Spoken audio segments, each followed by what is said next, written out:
My work is about countering the perpetual character of architecture and the built world that we live and work in everyday life. So the notion that along with increasing urbanism and things like 24-hour lighting and conditioned climates and how these things lead to a much more perpetual lifestyle and a much more muted environment. And what I try to do is to use the concept of coincidence to return unplanned natural timelines into our daily artificial surroundings.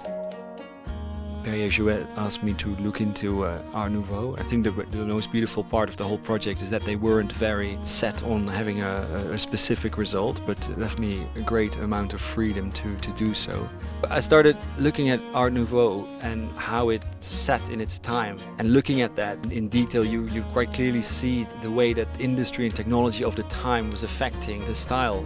Looking at the classic Art Nouveau posters and printing, you see a very specific form language which was made possible by the lithographic printing process and the specific benefits and handicaps of it.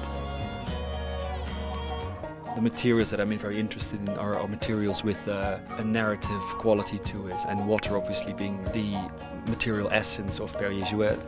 Looking at those methods of drawing together and water as a volume, I developed this way of drawing inside the volume of water in a three-dimensional way, which gives a drawing that you can look at but also walk around and see from different angles. The water has a dye in it, which I basically activate from above, and the dye is transparent, and when it activates it gets its reddish color.